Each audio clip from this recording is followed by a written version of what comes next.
American president Donald Trump സുഖലോൽപതയിൽ ജീവിച്ചു വളർന്ന ഒരു വ്യക്തിത്വമാണ്. അദ്ദേഹത്തിൻ്റെ ജീവിതത്തിൽ സാധാരണക്കാരുമായിട്ട് അദ്ദേഹത്തിന് യാതൊരുവിധ ബന്ധവുമില്ല. ജീവിതത്തിലുടനീളം ആ ഒരു സുഖലോൽപത അനുഭവിച്ചു വളർന്ന ഒരു വ്യക്തിയാണ് അദ്ദേഹം. അദ്ദേഹത്തിൻ്റെ ചെറുപ്പകാലം മുതൽ അദ്ദേഹം പണക്കാരനായിരുന്നു. ഈ പണം എന്ന് പറഞ്ഞാൽ റിയൽ എസ്റ്റേറ്റ് ബിസിനസ് അദ്ദേഹത്തിൻ്റെ പരമ്പരാഗതമായിട്ടുള്ള ബിസിനസ്സാണ്.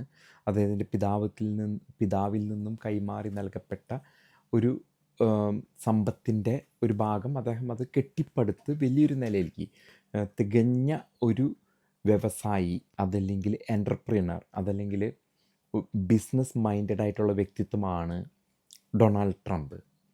ഒപ്പം തന്നെ അതോടൊപ്പം ചേർന്ന് വരുന്ന എല്ലാ വിധത്തിലുള്ള ഇതിലും അദ്ദേഹം വ്യാപൃതനായിരുന്നു. അതിന് കൂട്ടുകെട്ടുകൾ, സൗഹൃദങ്ങൾ, ഒപ്പം തന്നെ അദ്ദേഹത്തെ തന്നെ നമ്മൾ ഒരു സിനിമയിൽ പറയുന്ന പോലെ എൻ്റെ തല എൻ്റെ ഫുൾ ഫിഗർ എന്നൊരു ക്യാരക്ടറാണ് അദ്ദേഹത്തിൻ്റെ. ന്യൂയോർക്കിലെ ബ്രൂക്ലിൻ, ക്വീൻസ് പോലെയുള്ള സ്ഥലങ്ങളിൽ റിയൽ എസ്റ്റേറ്റ് ബിൽഡിങ്ങുകൾ പണിത് വിൽക്കുക, അത്തരത്തിൽ അതിൽ അഗ്രഗണ്യനായിരുന്നു പണം സമ്പാദിക്കുന്നതിൽ. തന്നെയല്ല, ട്രംപ് എന്ന ബ്രാൻഡ്, ഡൊണാൾഡ് ട്രംപ് അല്ലെങ്കിൽ ട്രംപ് എന്ന ബ്രാൻഡ് ലോകം മുഴുവനും അദ്ദേഹം വിറ്റഴിച്ചു. ഒരുപക്ഷെ നമ്മളൊക്കെ വിശ്വസിക്കുന്ന പോലെ ആ ട്രംപ് എന്ന പേരിന് എന്തോ ഒരു ആകർഷണ വലയം ഉണ്ട് എന്ന രീതിയിലായിരുന്നു അദ്ദേഹം ഇതിനെ വിറ്റ് കാശാക്കിയത്. അദ്ദേഹത്തിന് ബോംബെയിൽ കെട്ടിടമുണ്ട്, ദുബായ്, അബുദാബി, ഗൾഫ് രാജ്യങ്ങൾ, റഷ്യ, അമേരിക്കയിലെ പല നഗരങ്ങളിൽ, ചിക്കാഗോ, ന്യൂയോർക്ക് തൊട്ട് എല്ലായിടത്തും റിയൽ എസ്റ്റേറ്റിലാണ് അദ്ദേഹത്തിൻ്റെ മെയിൻ ഇൻവെസ്റ്റ്മെൻറ്റ്. ന്യൂയോർക്ക് സിറ്റിയിൽ നിന്നും തുടങ്ങി അദ്ദേഹം അങ്ങനെ കെട്ടിപ്പടുത്ത ഒരു സാമ്രാജ്യമുണ്ട്. ഒരു സാമ്രാജ്യം എന്ന് ഒരു പക്ഷെ പറയാൻ പറ്റില്ല, കാരണം അത്തരത്തിലുള്ളൊരു ചിന്താഗതിക്കാരനായിരുന്നില്ല ശ്രീമാൻ ഡൊണാൾഡ് ട്രംപ്. എന്നാൽ ഒരു കാര്യം മനസ്സിലാക്കേണ്ടത്, ഇത്രയും പറയുമ്പോഴും അദ്ദേഹം ഇതുവരെ ഒരു ഗ്ലാസ് ബീറ് അദ്ദേഹം ജീവിതത്തിൽ മദ്യപിച്ചിട്ടില്ല. ഒപ്പം കഞ്ചാവ് ഒന്നും ഉപയോഗിച്ചിട്ടില്ല. പക്ഷേ അദ്ദേഹം സ്ത്രീ വിഷയത്തിൽ തൽപരനായിരുന്നു എന്നുള്ളത് നമുക്കെല്ലാവർക്കും അറിയാവുന്ന വിഷയമാണ്. സ്ത്രീ ലംബടനായിരുന്നു ശ്രീമാൻ ഡൊണാൾഡ് ട്രംപ് എന്നുള്ളത് അദ്ദേഹത്തിൻ്റെ രഹസ്യങ്ങൾ പുറത്തു വരുന്ന വേളയിൽ പലപ്പോഴും പുറമേ വന്നിട്ടുള്ള വിഷയമായിരുന്നു. മുൻകാലങ്ങളിൽ അദ്ദേഹം ഡെമോക്രാറ്റിക് പാർട്ടി അനുഭാവിയായിരുന്നു. ഇടതുപക്ഷ ചിന്താഗതി, അമേരിക്കയിലെ ഇടതുപക്ഷ ചിന്താഗതിക്കാരാണ് ഡെമോക്രാറ്റിക് പാർട്ടി. ആ ചിന്താഗതിയിലാണ് അദ്ദേഹം ബിൽ ക്ലിൻ്റൺ, ഹിലരി ക്ലിൻ്റൺ മറ്റും ഉള്ള ബന്ധങ്ങൾ. അങ്ങനെ ഒരു കാലഘട്ടം വരെ അദ്ദേഹം ഒരു ആഭാസനെ പോലെ എപ്സ്റ്റീൻ ഫയലിൽ അദ്ദേഹത്തിൻ്റെ പേരിൽ കണ്ടമാനം കോൺസ്പിറസീസ് നമ്മളെല്ലാ ദിവസവും കാണുന്നുണ്ട്. പ്രായപൂർത്തിയാകാത്ത പെൺകുട്ടികളുടെ ഒപ്പമുള്ള അദ്ദേഹത്തിൻ്റെ ലൈംഗിക വീഴ്ചകൾ തൊട്ട് അങ്ങോട്ട് മുന്നോട്ട് ഒട്ടനവധി കഥകൾ നമ്മൾ എപ്സ്റ്റീൻ ഫയലുകളിൽ വായിച്ചിട്ടുണ്ട് അദ്ദേഹത്തെ പറ്റി. അങ്ങനെ അപ്പോൾ ഡെമോക്രാറ്റിക് ഇടതുപക്ഷ ചിന്താഗതിക്കാരനായിരുന്ന ട്രംപ് ഒരു കാലഘട്ടത്തിൽ മാറുകയാണ്. അദ്ദേഹം കൺസർവേറ്റീവ് ചിന്താഗതിയിലേക്ക് വരുന്നതാണ് നമ്മൾ കണ്ടത്. അത് ആ ഒരു കാലഘട്ടം എന്ന് പറയുന്നത് 2005, 2010 ഈ കാലഘട്ടത്തിലാണ് അദ്ദേഹത്തിൻ്റെ ട്രാൻസ്ഫോർമേഷൻ നമുക്ക് കാണാൻ സാധിക്കുക. അത്ര നാളും 80കളിലൊക്കെ റഷ്യക്കാരുടെ കൂടെ ചൂതാട്ട കാസിനോസ് തുടങ്ങുന്നു, ഗാംബ്ലിങ്, ഈ വക പരിപാടികളായിട്ട്. എന്നാലും അദ്ദേഹം അന്നും മദ്യപിച്ചിരുന്നില്ല. മദ്യമോ മയക്കുമരുന്നോ അദ്ദേഹത്തിന് ഒരിക്കലും അദ്ദേഹത്തിൻ്റെ അടുത്ത് വന്നിട്ടില്ല. മറ്റു വിഷയങ്ങളിലൊക്കെ പല താല്പര്യങ്ങളും അദ്ദേഹത്തിന് ഉണ്ടായിരുന്നപ്പോഴും അദ്ദേഹം മദ്യത്തോട് ഇത് ചെയ്തിരുന്നു. അദ്ദേഹം ഒരു 3-4 വിവാഹം ചെയ്തിട്ടുണ്ട്. ഒരു 6-7 കുട്ടികൾ പല ബന്ധങ്ങളിലായിട്ട് അദ്ദേഹത്തിനുണ്ട്. നമ്മൾ മനസ്സിലാക്കേണ്ട കാര്യമെന്ന് പറഞ്ഞത്, കഴിഞ്ഞ ദിവസം ഒരു 10-25 പാസ്റ്റർമാർ വൈറ്റ് ഹൗസ് അത് അമേരിക്കൻ പ്രസിഡൻറ്റിൻ്റെ ഔദ്യോഗിക വസതിയാണ് വൈറ്റ് ഹൗസ്. അവിടെ ഇരുന്നിട്ട് അദ്ദേഹത്തിൻ്റെ കൈമ വെച്ചിട്ട് പ്രാർത്ഥിക്കുകയാണ്. ഹല്ലേലൂയ ദൈവമേ ഇദ്ദേഹത്തെ അനുഗ്രഹിക്കണമേ എന്നൊക്കെ പറഞ്ഞ് പ്രാർത്ഥിക്കുകയാണ്.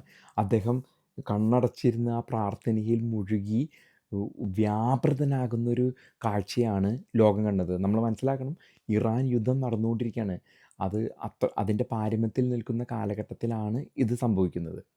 ഇനി അങ്ങോട്ട് പിന്നോട്ട് നോക്കുന്ന കാലഘട്ടത്തിൽ നമ്മൾ മനസ്സിലാക്കേണ്ടത്, അദ്ദേഹം ഒട്ടനവധി ഈ സ്ത്രീ വിഷയത്തിൽ അദ്ദേഹത്തിൻ്റെ ഭാര്യ പോലും മെലാനിയ ട്രംപ് പോലും ഒരു മാസികയിൽ പ്രവർത്തിക്കാൻ വിദേശ രാജ്യത്തു നിന്ന് വന്നതാണ്. ഒരു ഈ പറഞ്ഞ പോൺ മാഗസിനിലൊക്കെ ഒരു സ്റ്റാറായിരുന്നു മെലാനി ട്രംപ്. അവരൊന്നും നമ്മളാരെയും വിധിക്കാൻ ആൾക്കാരല്ല. പക്ഷേ അത്തരത്തിലുള്ളൊരു ജീവിതത്തിൽ നിന്നും അദ്ദേഹം വന്ന് ഈ ഒരു 2010 കാലഘട്ടത്തിലൊക്കെ നേരെ റിപ്പബ്ലിക്കൻ പാർട്ടിയിലേക്ക് ചേരാണ്. കാരണം അദ്ദേഹത്തിന് മടുത്തു ഈ ഇവിടെ നമ്മുടെ ഡെമോക്രാറ്റിക് പാർട്ടി ഇടതുപക്ഷ ഇസ്ലാമിക ചിന്താഗതികളോട് മടുത്തിട്ടാണ് അദ്ദേഹം റിപ്പബ്ലിക്കൻ പാർട്ടിയിൽ ചേരുന്നത്.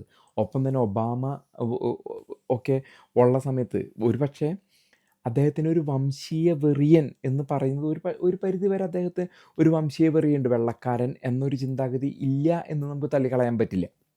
അദ്ദേഹത്തിന് വ്യക്തമായിട്ട് വെള്ളക്കാരൻ എന്നൊരു ചിന്താഗതി ഉള്ള വ്യക്തിത്വമാണ്. ആയിരുന്നില്ല, ഇപ്പോൾ ഒരു വെള്ളക്കാരൻ എന്നുള്ളൊരു വ്യക്തിത്വം അദ്ദേഹത്തിൻ്റെ പല നയങ്ങളിൽ നമുക്ക് കാണാൻ സാധിക്കും.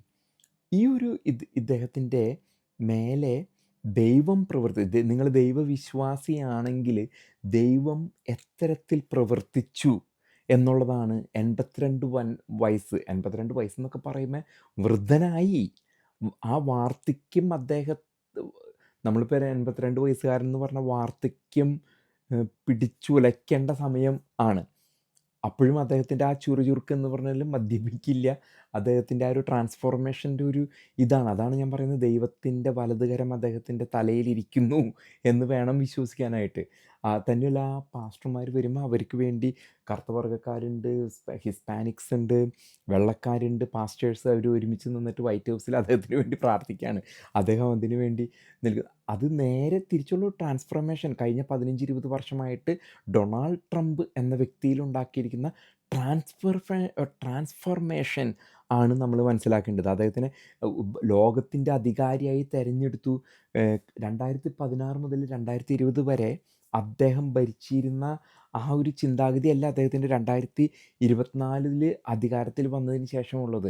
അദ്ദേഹം നേരെ, കാരണം ഇനിയൊരു ഇലക്ഷൻ അദ്ദേഹത്തിന് നേരിടേണ്ട ആവശ്യമില്ല. കാരണം അമേരിക്കയിൽ 2 തവണയല്ല നിങ്ങൾക്ക് പ്രസിഡൻ്റായി ഇരിക്കാൻ പറ്റുള്ളൂ. അപ്പോൾ അദ്ദേഹത്തിന് മോഹങ്ങളുണ്ട്. എന്നിരുന്നാൽ കൂടി നമ്മൾ മനസ്സിലാക്കേണ്ട കാര്യം, അദ്ദേഹം ചെയ്യുന്ന ഓരോ പ്രവൃത്തികളും, നമ്മൾ ഈ ലോകത്തിൻ്റെ അധികാരി എന്ന നിലയിൽ അദ്ദേഹം ചെയ്യുന്ന ഓരോ പ്രവൃത്തികളും നമ്മൾ സസൂക്ഷ്മം വീക്ഷിച്ചാൽ ഒട്ടനവധി കാര്യങ്ങളാണ് അദ്ദേഹത്തിൽ നിന്ന് നമുക്ക് പഠിക്കാനുള്ളത്. 82 വയസ്സായ ഈ പടുവൃദ്ധൻ ജീവിതം നേരെ മാറ്റിമറിച്ച് എപ്സ്റ്റീൻ ഫയലുകൾ വന്നപ്പോൾ എത്രമാത്രം, അതായത് ഇദ്ദേഹം അവഹേളിക്കപ്പെട്ടു. ലോകം മുഴുവൻ ഇദ്ദേഹം പ്രസിഡൻ്റ് ആയതുകൊണ്ട് ഇദ്ദേഹത്തിൻ്റെ തലയിലായിരുന്നു എല്ലാ കാര്യങ്ങളും. അത് ഡൊണാൾഡ് ട്രംപാണ്. എപ്സ്റ്റീനെ പറ്റി പറയണതൊക്കെ ഡൊണാൾഡ് ട്രംപാണ്. എന്നാൽ ഇദ്ദേഹത്തിൻ്റെ DOJ ഡിപ്പാർട്ട്മെൻറ്റ് ഓഫ് ജസ്റ്റിസ് നേരെ അത് ഒളിച്ചിരിക്കുന്ന Bill Gates, Jeff Bezos, Elon Musk, എന്തിന് നമ്മുടെ അനിൽ അംബാനി, മോഡിയുടെ പേരുണ്ട്, തൊട്ട് ആൻഡ്രൂസ് രാജകുമാരൻ ബ്രിട്ടനിലെ വമ്പന്മാർ, ഇവിടെ ദുബായിലെ DP വേൾഡ്, ഇതിൻ്റെയൊക്കെ തലപ്പത്തുള്ളവർ, നമ്മൾ ഇന്ന് മനസ്സിലാക്കുന്ന തലപ്പത്തുള്ളവന്മാരുടെ ഒക്കെ പേരുണ്ട്. പക്ഷേ ഈ ഡൊണാൾഡ് ട്രംപിനെ രക്തസാക്ഷിയാക്കിയിട്ട് ഇവരൊക്കെ രക്ഷപ്പെടാനുള്ള ഇതായിരുന്നു. ഇയാൾ എന്ത് ചെയ്തു? ഒരു കാര്യം ഞാനോ പെട്ടു, ഇനിയുള്ളവന്മാരുടെ പേരൊക്കെ ഇങ്ങോട്ട് വരട്ടെ എന്നുള്ളൊരു നിലപാടായിരുന്നു കൊടുത്തത്.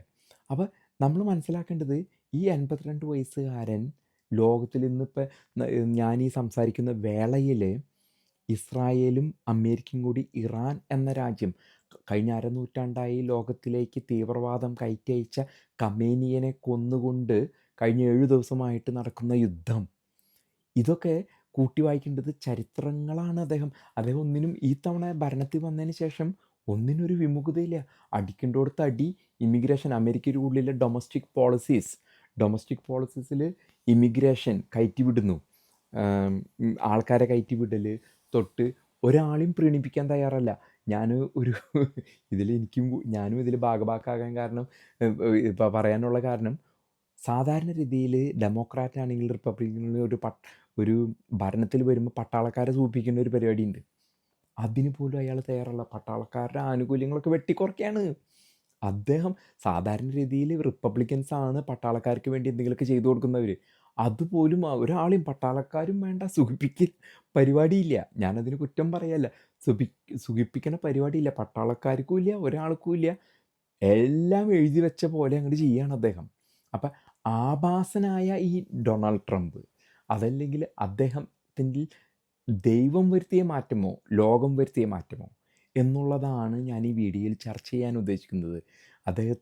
ഒരു കാര്യം ഉറപ്പാണ്, ദൈവമാണോ ഇന്നലത്തെ പാസ്റ്റർമാരുടെ ആ ഒരു പ്രാർത്ഥനയുടെ ഇതൊക്കെ കാണുമ്പോൾ ദൈവമാണോ അതോ എന്താണ് ഡൊണാൾഡ് ട്രംപ് ഇത്ര നാളും മദിരാശിയുമായിട്ട് നടന്നത്, അല്ലെങ്കിൽ ശ്രീലമ്പടൻ, അതല്ലെങ്കിൽ ആർഭാടത്തിൻ്റെ അങ്ങേറ്റത്തുള്ള വ്യക്തി ഇന്ന് ചെയ്യുന്നത് ലോകത്ത് വരുന്ന ആ നന്മയുടെ ഭാഗത്തെക്കുറിച്ചാണ് ഞാൻ ഈ വീഡിയോയിൽ പ്രതിപാദിക്കുന്ന വിഷയം.